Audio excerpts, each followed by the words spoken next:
கர கரசாமி நம்ம தனுஷோட ஆக்டிங்ல நம்ம போர்த்தொழில் மூவி டைரக்டர் விக்னேஷ் ராஜா டைரக்ட் பண்ண படம் தான் இந்த கரை. ட்ரெய்லர் ரொம்ப இன்டென்ஸா இருந்தாலும் படம் எப்படி இருக்கு, நல்லா இருக்கா, இல்லைன்னா ஸ்கிப் பண்ணலாமா, அதான் நம்ம இன்னைக்கு இந்த மூவி ரிவ்யூல பார்க்க போறோம். Stay tuned on my video. கரையோட ஸ்டோரி சிம்பிளா சொல்லணும்னா இது ஒரு கிரைம் ஆக்ஷன் த்ரில்லர்னு சொல்லணும். நம்ம கரசாமி அப்படி ஹீரோவோட வாழ்க்கையில நடக்கிற ஒரு unexpected decisions, unexpected consequences and unexpected ஸ்டோரியை தான் டேரக்டர் ரியல் அண்ட் ரியலிஸ்டிக்காட்டு இந்த படத்துல எடுத்து வச்சிருக்காரு. மூவி ஸ்லோவா ஸ்டார்ட் ஆனாலும் கிராஜுவலி அதோட டென்ஷன் பில்ட் பண்ணிட்டு போகும். இது ஒரு டிபிக்கல் கமர்ஷியல் படம் இல்லாம ஒரு ரா அண்ட் ரியலிஸ்டிக்காட்டு எடுத்து வச்சிருக்கிற ஒரு படம் தாங்க இந்த கரா. டேரக்டர் விக்னேஷ் ராஜா கொஞ்சம் சேஃபா போகாம ஒரு போல்ட் அட்டம் தான் பண்ணியிருக்காரு.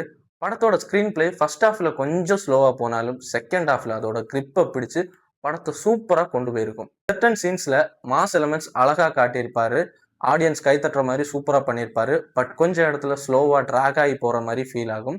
அண்ட் ஆர்ட் டீம் வந்து கொஞ்சம் கூட நீட்டா பண்ணியிருக்கலாமோன்னு என்னோட ஒப்பீனியன் இருக்கு. ஆக்டர்ஸ் பத்தி சொல்லணும்னா தனுஷ் தாங்க இந்த படத்தோட லீடிங் ஸ்கோரர்னே சொல்லலாம். அந்த நேச்சுரல் ஆக்டிங்கா இருக்கட்டும், ஒரு ரா பர்ஃபார்மன்ஸா இருக்கட்டும், ஒரு ஆக்ஷன் எலமெண்ட்ஸா இருக்கட்டும், எல்லாமே சூப்பரா பண்ணியிருப்பாரு. அவர் கூட ஜெயராம் அவர்களா இருக்கட்டும், கருணாஸ் அவர்களா இருக்கட்டும், சுராஜ் வெஞ்சாரமுடா இருக்கட்டும், பிருத்திவிரி பாண்டியராஜா இருக்கட்டும், எல்லாருமே சூப்பரா கொண்டு போயிருப்பாங்க.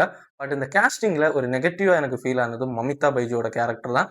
அதை டேரக்டர் பெண்ணே வைக்கலன்னு நினைக்கிறேன். அந்த ஒரு ஸ்டோரி, அந்த ஒரு கேரக்டர் எழுதும்போது கொஞ்சம் ஒரு டவுன் ஃபீல் ஆன மாதிரியே இருக்கு. அவங்க தேவையே இல்லாத ஒரு ஆணி மாதிரி இந்த படத்துல ஃபீல் ஆயிருக்கு. மியூசிக் டீம்ஸை பார்த்தீங்கன்னா ஜிவி பிரகாஷ்குமார் சூப்பராக படத்தில் சாங்ஸ் அண்ட் பிஜிஎம் எலிவேட் பண்ணியிருப்பாரு. அவர் தான் அந்த படத்தை நெக்ஸ்ட் லெவலுக்கே எடுத்துகிட்டு போனது.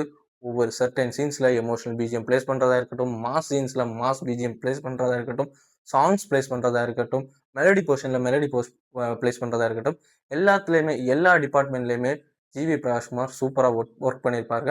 One of the best for GV பிரகாஷ்குமார்னே சொல்லலாம். அவ்வளோ அழகாக சுவாரஸ்யமாக பண்ணியிருப்பாரு. மை ஃபேவரட் ஒப்பீனியன் தனுஷ் பாடியிருப்பாரு கண்ணம்மான்னு ஒரு பாட்டு. It's still running in my heart. நல்ல சினிமாட்டோகிராஃபி சூப்பர் டார்க் டோன்ல ஒரு ரியலிஸ்டிக்கா, ஒரு நேச்சுரலி ஃப்ரெண்ட்லியா அப்படி அழகா சூப்பரா பண்ணியிருப்பாங்க. இந்த படத்தோட ப்ரோஸ் அண்ட் கான்ஸ் பத்தி பார்க்கலாம். இந்த படத்துல ப்ரோஸ்ன்னு சொல்லணும்னா சில விஷயங்கள் சூப்பரா ரியலிஸ்டிக்கா நமக்கு இம்பாக்ட்ஃபுல் ஆகுற மாதிரி காமிச்சிருப்பாங்க. கான்செப்டை அழகா ரியலிஸ்டிக்கா நடிக்கிறவங்களை வச்சு சூப்பரா மெசேஜ் கன்வே பண்ணியிருப்பாங்க. கான்ஸ் பத்தி சொல்லணும்னா ஃபர்ஸ்ட் ஆஃப் கொஞ்சம் லேக் ஆயிருக்கும். அண்ட் அந்த ஹீரோயினோட பெண் வைக்காதது, எழுதாதது கொஞ்சம் இல்லை, கொஞ்சம் அதிகமாகவே கான்ஸ் ஆயிருக்கும். அண்ட் கமர்ஷியல் ஆடியன்ஸுக்கு இது கொஞ்சம் ஹெவியா ஃபீல் ஆகலாம் அப்படின்னு எனக்கு தோணுது.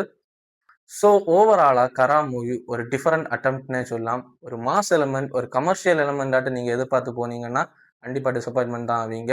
ஒரு நல்ல ஒரு மூவி லவ்வரா, ஒரு ஆடியன்ஸா ஒரு content based drama movie expect பண்ணி போனீங்கன்னா கண்டிப்பா உங்களுக்கு ஒர்த் டு வாட்சுங்க. My review will be 3 out of 5 for this Kara movie.